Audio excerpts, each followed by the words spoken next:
Christiane Northrup, Dr. Christiane Northrup, has played an integral role in viewing the way women see their bodies and their bodies function. So after receiving her MD degree at Dartmouth and her OB-GYN degree from Tufts University, I would say that she blossomed into this visionary pioneer and an authority on women's health. So she combines science with teachings of spirit.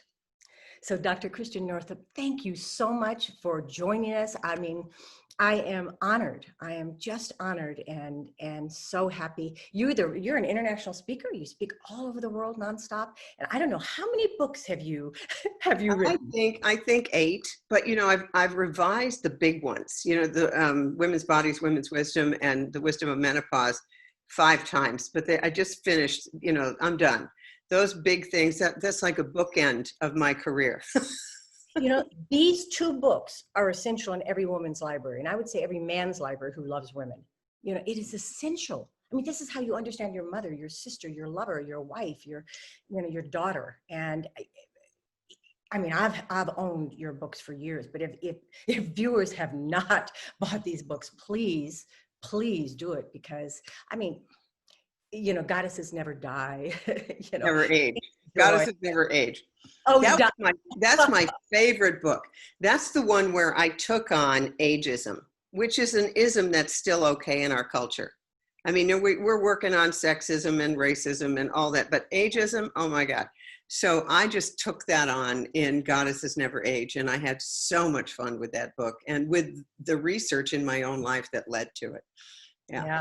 And we are a research library, you know, really a research lab. So listen, let's open by touching on, you know, the broad topic, women's potential in life, because we're not men, we're different. What would you, in speaking to women, what would you say some of their potentials are? And then we'll go into menopause and the hormones and all the other things. Right. But what I would say is women are very close to the earth. We have had our power rather systematically degraded for maybe 5,000 years, but you could say 20,000 years. And so we have this thing that we have to get over. Ann Wilson Schaef said the original sin of being born female is not redeemable by works. Now that's changing, and it's changing very rapidly. But if we look at legacy and the legacy in our DNA, then we have the trauma of our mothers and their mothers and on and on. I can't even tell you how many times I would deliver a baby, second baby, and it was the second girl. And the mother would look up at the father, and say, "I'm sorry," because it was a girl. And that wasn't that long ago. Yeah. That wasn't that long ago. That was in the 80s. So, but the potential of the woman is we birth the whole world. And when women are happy, everyone's happy. When you notice when women create beauty, gay men create beauty too, but women create incredible joy and beauty. Who does the birthday parties? Who does the decorations? Who thinks about the baby showers? Who thinks about making the holidays a celebration? Generally, it is the woman. So we, by our very presence, can make everything better because we have the ability to birth I call it, the processes of the female body are metaphors for the way spirit comes into the physical body. And whether or not you've ever had a child, we still have that ability. So when women touch something and then they're in the fullness of their creativity and their joy, everything blooms around them. Gardens, children, relationships, homes, jobs, businesses. So I think that is, and also it's been said by the Dalai Lama and others, Western women will be the ones who save the world. And frankly, those will generally be women past menopause, because you get past menopause and that shutting down of the voice that happens, the fifth chakra that happens when the second chakra opens, you get your period, that goes away at menopause. So you just say the truth, and because you don't have to fit in and you don't have to not make waves and all of it. But again, I see that changing very, very quickly. The younger women now are, way further ahead than I was Right. at that age. You've spoken over the years so much about how women have the ability to birth, a baby and then birth ourselves. Yes. And I think that that's really a little bit about what this talk is about. How do we actually birth ourselves? And, you've delivered thousands of babies. I've delivered thousands of babies. And we know that a birth isn't always easy, right? No. And frankly, I think right at this very moment, the entire planet is going through a birth. So I like to see my role right now as a kind of a midwife. On my social media, I do a daily message because so many people are going through huge upheavals in their lives. But really what's happening, it's a Pluto transit. All of our unfinished business is coming up, both globally with supply chains, with wealth distribution, with all of that, but also personally inside us. And it's a great time to take a pause. Like, it's wonderful that you're doing this summit. I don't think that we could have done this in a normal time frame, but now we have the time, we can update ourselves, we can upgrade, and then and you give this as a gift to the world. Yes, and you are giving this as a gift. I mean, this is a huge, I think our speakers know the importance of your voice in the world, Christiane. And when did you start, just on a personal level, when did you start having that voice really become powerful like it is today? When did you access it? Well, I was radicalized about medicine early on because I had family members who signed out of the hospital against medical advice or they would have died. So I kind of, and I had an aunt and uncle, both medical doctors, and my dad was a dentist. So we were a medical family. But I saw the limitations of the drugs and surgery approach. I saw that very, very early on. But it wasn't until I was finishing my residency at Tufts New England Medical Center and my cousin calls me up and she goes, I'm treating my fibroid with a macrobiotic diet. And I thought, wow, I mean, I've pretty much treated them with a hysterectomy. Right. So I thought I better meet this guy. So I go and meet Michio Kushi, who brought macrobiotics to the United States from George Osawa in Japan. And what was most interesting, because I always had an open mind because of my childhood experiences. So I sat with him when he did his one-on-one diagnosis using, they called it Oriental medicine or traditional Chinese medicine. And people would come in, I mean, with chartomegaly, they had medical charts this high, and they've been given up by the medical system. And so they came, and I noticed that those who did it and who changed their diet, I saw remarkable changes very, very quickly. Now, not everyone got better, but enough of them did. And then I got into the macrobiotic community, and we changed for a while to a vegan diet with fish and brown rice and seaweed and all of that stuff. So I raised my children that way. And so I began to have the macrobiotic patients come to see me because they were not interested in drugs and surgery. They were very interested in more holistic things. And then I also joined the board of the American Holistic Medical Association, which really got me through the 80s and the early 90s. Bernie Siegel and I were co-presidents in the early 90s. Bernie wrote Love, Medicine, and Miracles. That. Yeah. And so I had like-minded colleagues. And then I began to just give lectures about PMS, believe it or not. PMS was sort of the doorway because I noticed, remember, PMS joined the scene in the early 80s with an article in Family Circle magazine. I mean, that's how women knew about it, and it named their suffering. Then after the Family Circle thing, they'd go to their doctor, and of course, if we don't have a drug for something, then you usually say, okay, you're nuts, it's all in your head. But I began to see these patients, and I began to see, oh, this was totally a lifestyle problem. And if they changed what they were eating and all of that, then they would get better. But then after 3 months, they couldn't sustain the changes. And I found in almost every case, they were living with an alcoholic or something of that nature, and they needed to change the system they were working in. And so I just began to give lectures at local hospitals for free, and gave lectures at the American Holistic Medical Association on PMS.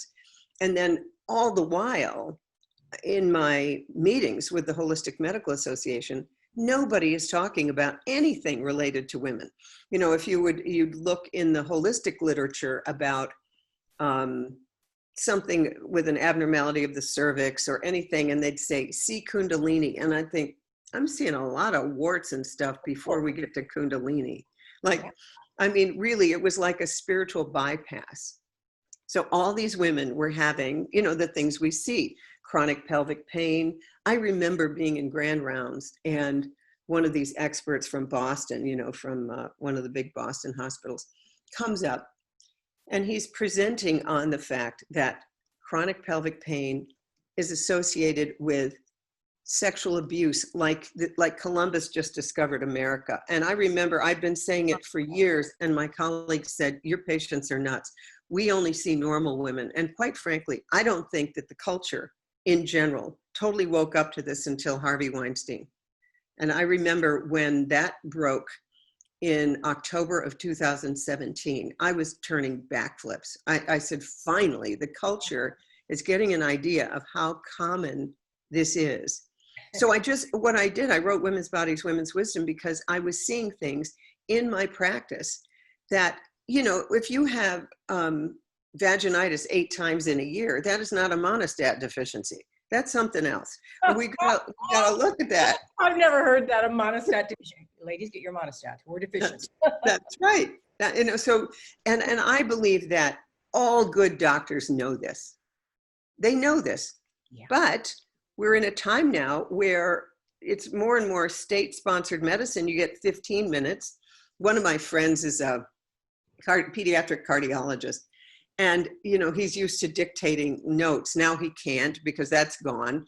And he's just got a little, you know, a little iPad, and he has to just check the boxes. And he said, but a lot of times the boxes don't apply to what's going on.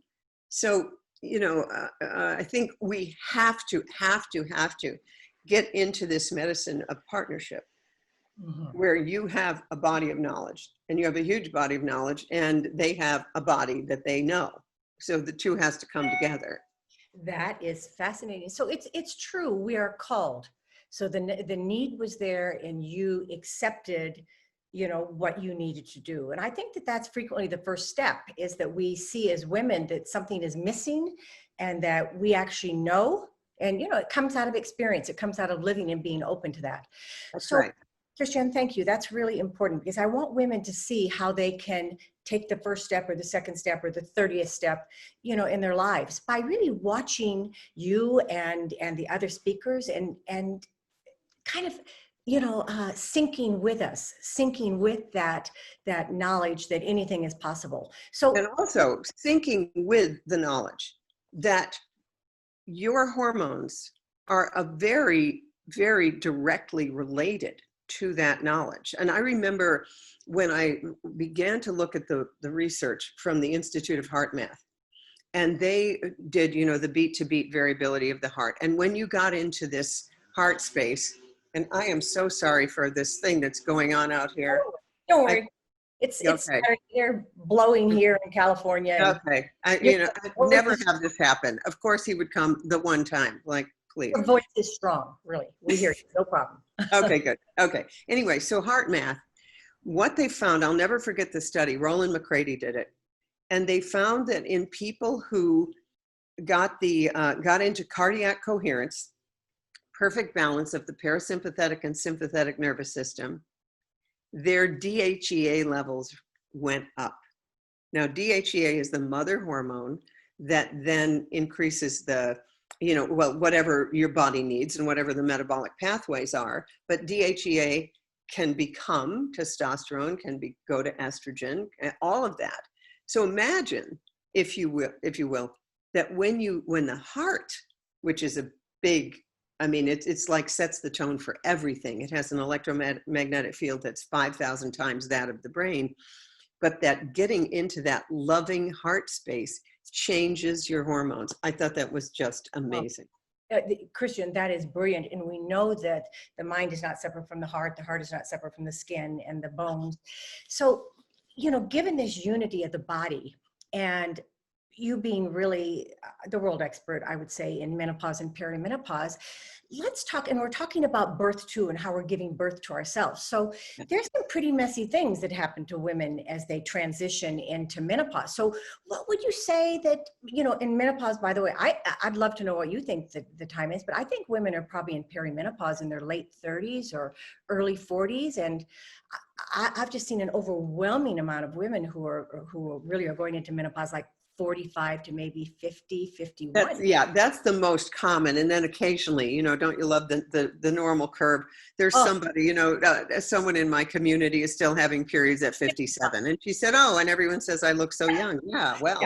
Yeah, it's like we all rejoice when that happens. So yeah. What happens to women in menopause? It's kind of messy. What are the feelings and the symptoms that happen? It is messy, because what's happening is you're starting to skip ovulations. So you don't have progesterone, which is a calming, warming hormone. So that's the first thing to drop off. Estrogen doesn't necessarily drop off at the beginning, but if you're under stress, which most women are, their cortisol and epinephrine from the adrenals goes up. And then the stress hormones themselves, and I learned this from Joel Hargrove, who ran the Menopause Center in Tennessee for years, the late Joel Hargrove, and I loved him. He said, then those stress hormones make estrogen into a catechol estrogen. They literally can make estrogen into another stress hormone. So what you have to do, and we knew from Herb Benson long ago down at Harvard, that if a woman did 20 minutes of meditation with his relaxation response twice a day, 20 minutes, her hot flashes would decrease by 90%. So, but who's doing that? I mean, most women, think about it. In your 40s, your kids are going to school or whatever they're doing. You're at the peak of your career usually. It's like a perfect storm. Everything comes together. And the other thing that happens that's so interesting to me is at age 42 is your Uranus opposition astrologically. And that's the same in men. And what that is the soul coming up and saying, what about me? What about my inner voice? What about my work? And if you don't know that, and you're on stress hormones, that's where we get all of the jokes about women, throwing things and being nasty and all of that. Because if they don't understand that the anger or the sadness or the whatever that's coming up is to cleanse their path, to help them birth themselves, then then they just lash out at others. Or my friend Gladys, who's approaching her 100th birthday, Gladys McGarry, and she just sent me the revisions of her book, Living Medicine, because it's coming out, and yet another edition will come out on her 100th birthday. But before hormones, way back, she said women would sometimes, her patients, they'd go to bed for 2 years. They'd just go to bed. They were so tired of cooking the meals. And then they would emerge 2 years later, totally new woman, we're good. Like the butterfly, really the butterfly. Yeah, the expression, I mean, menopause used to be treated with electroshock therapy. Yes. And women took to bed, just like you're saying. And also they were put in the old TB sanitariums, basically to, not insane asylums, but, just to keep mother away. So it's a hard transition. What would you say the major symptoms are? Just so women, because some of them are kind of weird and unusual. Oh, they really, crawling skin, panic attacks, hot flashes, shortness of breath. Hot flashes are the main ones. That's like most women have that. Heavy periods where they think, oh my God, what am I going to do about this? Like you go through 2 super tampons and a pad. So heart palpitations, that's a big one. When I heard of your work, that's when Oprah called me because of heart palpitations.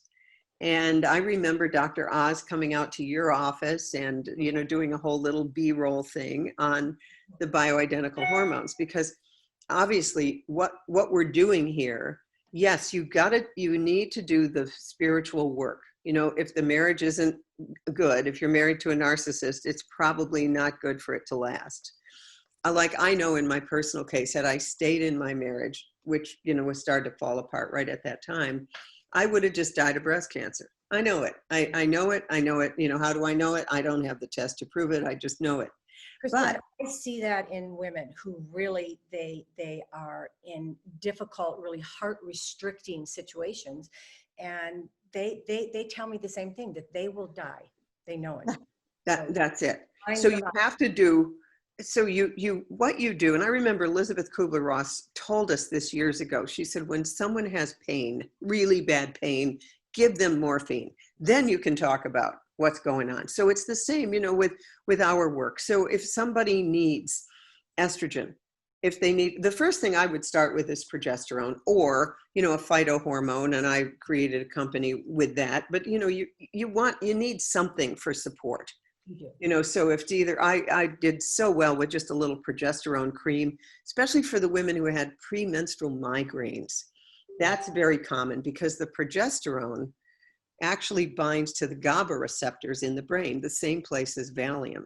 But when that's suddenly withdrawn, you get these hyperactive, it's vasoactive things going on that create migraines. And Kent Hermsmeyer did amazing work with monkeys, and with women, where he used progesterone transdermally and decreased heart palpitations and heart symptoms dramatically, because very often the withdrawal of hormones presents as heart problems because women's blood vessels are so tiny. And so again, if you just started with progesterone, which is the first thing that is missing, and you can do that with progesterone cream available on Amazon. I always use the Amrita brand, it's 2%.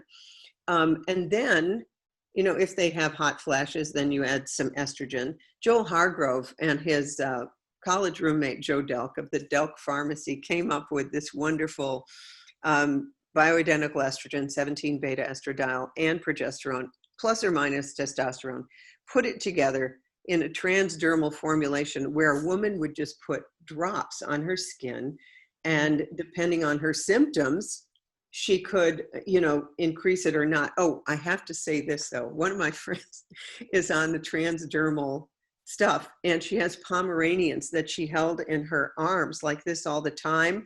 And these little dogs lost their hair, and she finally figured it out from a vet that if you have a lap dog and you're putting this hormone, it's not good for little dogs. We have all warned our patients about that. Have you? Okay, good. So what do you think the advantages of estrogen and testosterone and progesterone are? Because that's basically, that's it. Ovarian hormones. And of course, we're going to talk about thyroid and other things. But what are the advantages of that? What do you see in your patients? Your decades of work with women, going from not having hormones to having hormones. Well, they often will say, oh, like a light went on, or I can sleep. Insomnia is huge. That's probably the biggest presenting symptom, So I would say the ability to sleep, because the anxiety in their head and all of that stuff goes away. They also, by the way, everyone needs magnesium. That's the other thing. I mean, so many women are magnesium deficient. The body, yeah, so important. Yeah, magnesium, vitamin D, got to have optimal levels.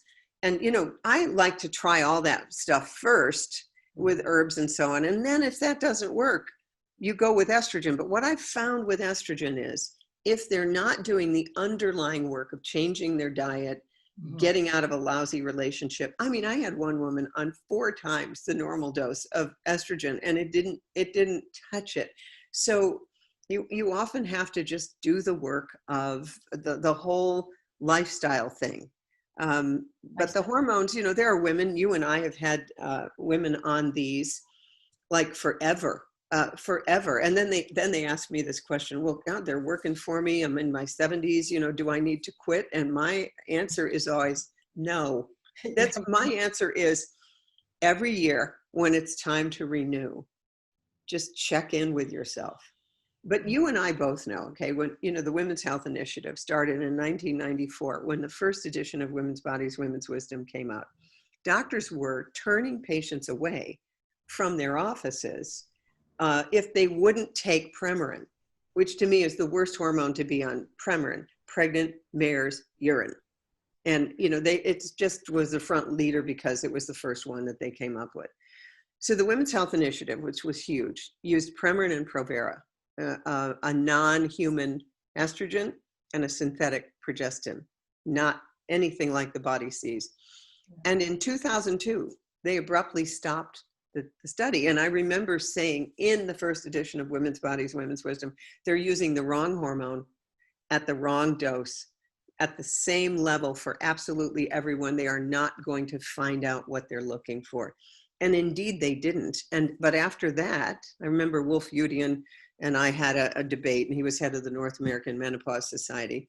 And so he comes on and says, well, the dose needs to be individualized. Well, yeah. I mean, so yeah. I think there is no, we're all trained, aren't we, to look at the magic bullet. Everyone needs to be on X. Well, they don't. Everyone needs to be on a statin whose cholesterol is below 200. No, I mean above 200. No, we need to be doing individualized medicine. And some women will do beautifully on, now let's talk about what is a bioidentical hormone, because that was a really controversial way back. Bioidentical means exactly like the three-dimensional structure of the hormones that your own ovaries make, or by the way, other body organs make those hormones. And you cannot patent a bioidentical hormone, which is why you never heard about them until the pharmaceutical industry figured out how to patent the glue in the patch. So for the Vivel patch or the Vivel dot, and then they figured out how to patent the delivery system. Yeah, and before that, you know, people would say to me, oh, bioidenticals are not FDA approved. And I would say, you know what? The FDA doesn't approve these. These are in the US Pharmacopoeia. They've been out there forever, and they're made from soybeans and yams. But they do a bunch of, you know, metabolic changes. So they're exactly like what's in the human female body. And I've found, and I'm sure that you've run into this. I was once, I think my last Oprah appearance, we had Suzanne Summers on one side, and then we had the head of gynecology at Northwestern. Those two women, I was the middle person. Oprah hired me to just like be the referee because, you know, it was like both of these things are true. Just because it doesn't come from a formulary pharmacy doesn't mean it's not a bioidentical hormone. Sure. I mean, you can get bioidentical hormones at mainstream pharmacies. Absolutely. And, you know, you and I, we know this, but there's this, so I want women to know bioidentical hormones are now widely available at mainstream pharmacies. The dose has to be individualized. They're a lifesaver in many, many women. They're not for everybody. And there are all kinds of alternatives, but generally speaking, most women will need hormonal support in this culture at this time. Now, you and I both, we've had patients who just sailed through menopause, didn't even know that it happened. Oh, one day I noticed I hadn't had a period. Well, those, you know. They usually don't come to me. They exist, of course they do. Yeah, they do. And, you know, they're well taken care of. They're eating an organic lifestyle. They do yoga. Their mother had the same thing. Frankly, I saw so many women give birth easily that I just thought, well, that would be me. I'll just have an easy time having birth. I was so shocked by how much it hurt. I was really shocked. Right. We've seen those. I never delivered a baby the same way after I had my first child. Right. Never. I thought, oh my God, Prudence, what have you been doing for these years? That's what I was caring and loving, but no. That. Yeah, I said once, you know, I felt the urge to push with my first, and in the moment, because you know how we doctors have a really good mind-body split. And the part of me said, oh my God, if I ever tell another woman not to push when she feels that urge, may God strike me dead. This is one of the joys of being a woman gynecologist, is you can really I probably had everything done. I mean, not major surgery, thank God, but you know, we're vulnerable. We're vulnerable. And to have someone who's just been a bit ahead of you charting the way is very helpful. So Dr. Northrup, what about testosterone? What about the adrenals? Because I've seen over the years that it's not just the core, you know, female ovarian hormones that decline, but it's kind of like a collapse of the whole house of hormones. Well, it certainly can be. Now, what I have found is if the adrenals are healthy and if they are creating enough testosterone, and remember that the ovaries and the adrenals talk to each other. And so the adrenals produce the metabolic building blocks for the steroid sex hormones. So you need to have both. Many, many, many women enter menopause with adrenal burnout, adrenal fatigue. So the adrenals require magnesium. They require all the B vitamins. If a woman's been on birth control pills, let's say for 10, 20 years before menopause, and not supplementing with B vitamins, she may come in completely depleted. So you're absolutely right. You've got to have enough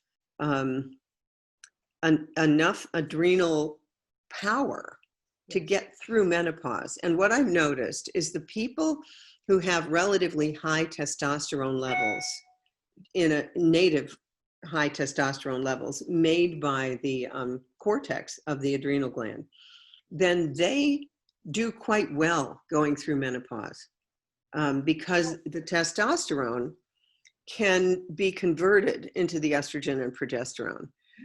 But in general, you know, some women need testosterone, but you got to be, I'd much rather start with a little DHEA, for instance, because it's too, I have a electrology friend, and she said there's a surgeon here in town giving women these pellets that have testosterone and different vitamins, and they feel like $1 million and they build muscle, but they get way too much hair growing on their face. Yeah. So testosterone is tricky. It's tricky. And you know, I've found of all the hormones, speaking about individualization, testosterone is the one that seems to need the most individualization. Some women do quite well with higher levels, and other women, they grow hair and get acne. So yeah, but it's an important hormone. It builds the bones. It, you know, it really does build muscle back. It helps with our sex drive. So many women are sexless in menopause. What I know. would you say about that? Because this is a big issue with women, that their vaginas hurt. And what would you say about that? You know, Okay, first of all, there is nothing about menopause per se that would take away your sex drive, but what it really is, and remember I talked about that Uranus opposition, and your soul wants to be heard. So suddenly your approach to sex is going to change. You need to understand your own female erotic anatomy, and you don't want to just be, like one of my patients said, my husband uses my body like as a bottle, like as an alcohol. If he's stressed, he wants sex. Your body will at menopause say, no, we're not doing that.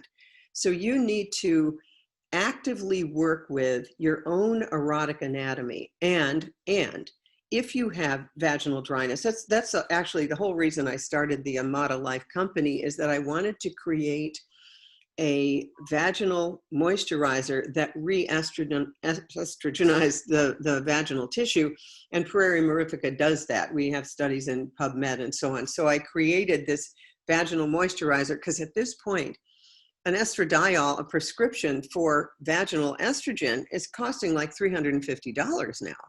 It's madness. It's crazy. It doesn't need to cost that. But anyway, this stuff is Prairie Mirifica. It cornifies the vaginal epithelium, you know, which makes it resilient, which makes it moist. So you need that, but you also need to use that area. So working with things like yoni eggs, or you can work with, have you done any work with this device called PeriFit? Women's Liberty Machine, you know. Yeah, what it is it's like a Kegel's exerciser. You need, what women do, it's like we live from here up. You have to get the energy down. You need to work with your pelvic floor. You need to understand your female erotic anatomy, because here's the real data. it is women in their 60s, 70s, and 80s who are having the best sex of their lives. That's the data. And we're going to put it to 90 and 100. We're going to push it to 90 and 100. You know, I mean, it's terrifying. If life stops at 80, oh my God. Yeah, that's right. I know. Especially, you know, like the closer you get. Yeah. But haven't you noticed though, the things, I remember this, I was going on a hike and I met these two women who were my friends, and they were in their early 40s, and they were saying, oh God, you know, we better find men now because it'll be too late. And I remember thinking, really?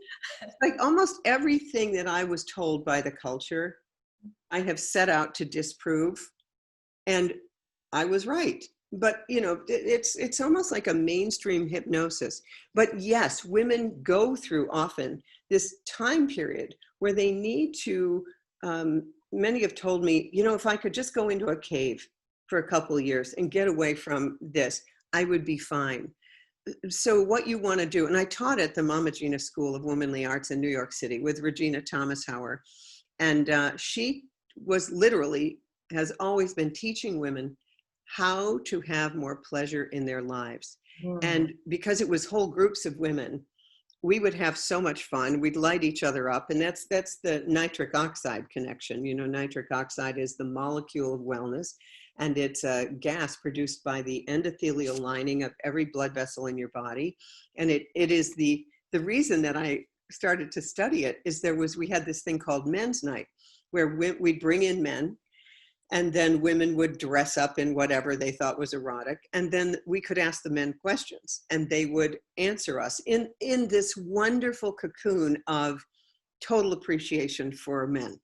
Yeah. And this one guy said, ever since my wife started to do this course, I have not had to use Viagra, because she became so turned on by her own life that she turned him on. And I've since discovered from working with Steve Bodansky, Steve and Vera, and they wrote the illustrated guide to massive extended orgasm. Yeah, I think it was. Anyway, there. What she's having. Yeah, right. And Steve and Vera literally taught a biofeedback course for how to turn on your female erotic anatomy. And I went to study with them in Northern California. I'll never forget it. I go in, and they go, okay, give us your sexual history and do it in a way that turns us on. I thought, wow. Yeah. You know, and there was nothing prurient about this couple. They literally were teaching this. And I thought, oh man, I can't go into my head to escape. This can't be clinical. I have to feel turned on by myself as I'm talking to them. And then Steve taught me that the male penis literally responds to a woman's turn on. So it is a turned on woman that turns on a man, and you can cultivate that in yourself. But it starts with how you think. And I had to learn, you know, Regina literally taught us how to use that power. And here's how you do it. You go somewhere where you see a man that now let's be very clear here. I'm a cisgender woman, and I'm talking about heteronormative because I don't know how this works in the transgender world. I know it works just fine in the lesbian world because women are multi-erotic. When a woman sees something that turns her on, another woman, a flower, a sunset, blood flow to the vagina increases. So whatever erotic is going on, women's bodies respond to that. And so Regina would tell women, you go somewhere, you see a man or a woman who's attractive to you, and then put your attention on your female erotic anatomy. It will literally bring the blood flow there. And many, many times a man can sense that. It's really unbelievable. That's our power. Yeah, hot flash to the yoni. That's it. Listen, you're doing your work. I mean, this is called doing your work. And when we do our work like this on an emotional level, on a sexual level, on a spiritual level, on a physical level, that's when we reach our fuller potential. And you know, Dr. Northrup, you have really done your work and shown other women a path to do their work. So I've done also a lot of work with the tantric sexual because, you know, kind of emotional, physical Yeah. part of my femaleness, because it has been so suppressed and so damaged in all the years, especially in medical school. Oh my God. I mean, my God. You know, I remember when I was applying, you know, the head of the program goes, "You're not going to have a baby, are you?" And I looked at him and I said, "Dr. Mitchell, I'm not even having a dog. I mean, I'm going to be the best man you've ever seen," because we had to. Yes, that's right. We had to. Yeah. And the Now worst we thing you don't. could do, hmm? Now we don't. Now we don't. In fact, I think our profession's been taken over by women at this point, which is lovely. This is such a beautiful sort of trend in this conversation. So tell us about your phytoestrogen product, because not every woman wants to take bioidentical hormones, even though I feel that they're very safe and they have tremendous, you know, benefits Yeah. to the body. But tell us about some of the herbal alternatives, including your phytoestrogen, which you touched on. Yes. Yes. Okay. So there's a couple. The big ones are maca and Praeria mirifica. There's also black quahash. There's Vitex, which is chasteberry that increases progesterone. Herbs tend to work more slowly, but what impressed me, and it's interesting that I learned about the Praeria mirifica vaginal gel at a tantric workshop because somebody had made up a little of this stuff, and I thought it was amazing. And so I began the process of working with some people to bring this product to market because the Praeria mirifica contains a phytoestrogen that is the most potent one on planet Earth. And it comes from a root grown in northern Thailand. And so I began to do all the research on it and so on. And I found out that in many, many women, it'll take away hot flashes and they'll begin to sleep better within a week. You take about 80 milligrams twice a day. And it needs to be, obviously, you need to do a standardized dose and you need to know that it's coming from the right place. And I work with a company in Long Island that imports it. Here's the thing about a phytoestrogen, as opposed to a steroid sex hormone. A phytoestrogen is a plant sterol. It's not a mammalian steroid, and it lands on the beta estrogen receptor in the body. So it does not act as a growth hormone. And so many women feel more comfortable with that. We have a vaginal moisturizer. We have a skin cream because, you know, estrogen on the face, on the receptors in the skin really makes your skin look better. So we have a Praeria mirifica gel and the tablets, a liquid, and the facial stuff, and the company is called Amata Life. Now, my colleague, Anna Quebeca, who's an OB-GYN in the South, has a whole company using maca. And she has a whole dietary program called Keto Green. And so she likes the keto diet for menopausal women, but wants to keep it green so that you retain alkaline blood. Mm-hmm. And she taught me something really interesting, which is that many women, when they enter menopause, if there's been a loss, like she had her 2-year-old son died, I believe, and she went into instant menopause at the age of 38. And then her prolactin levels, her oxytocin levels became so low from the grief that it ended her marriage. Yeah. And so that's another reason why if your oxytocin levels are low, you won't want to even be touched. So we need to, that's part of doing the work. But I've found that Praeria mirifica works. Here's what I would do. Say to someone, start with this Praeria mirifica or maca. And if that doesn't do it, then go to the bioidenticals. Except that there are those women who say, hey, my mother did great on these, my sister does great on them. Then that's your bailiwick. That's what you want to do. You don't want to do something else. This is what's working for your family. That's great. And also start with the adrenals. So the way I've kind of viewed it, and just because it seems to have made sense with so many, I don't know, probably millions of hormone levels that I've looked at, is that when women go into menopause, their stress hormones start to rise because menopause is so stressful. And then Yes. what starts to happen is that their sugar goes up, which is a pretty deadly thing to happen. And then their inflammation goes up, and then their You cholesterol got it. goes up. So, if we don't treat menopause, do you agree with that? Sort of basically those kind of changes can happen in Yes, in menopause? fact, and I just learned another thing from the functional medicine people called the cortisol steal syndrome, which is that when the cortisol goes up, it's taking all the building blocks that should go into estrogen, progesterone, testosterone, and then running them into stress hormones, cortisol and epinephrine. And that's called the cortisol steal. And so if you don't get the stress levels down in some way, you're chasing it. And you're so right. Cellular inflammation is the root cause of all chronic degenerative diseases. And menopause is a crossroads. Grow or die. Honest to God, it's grow or die. Why?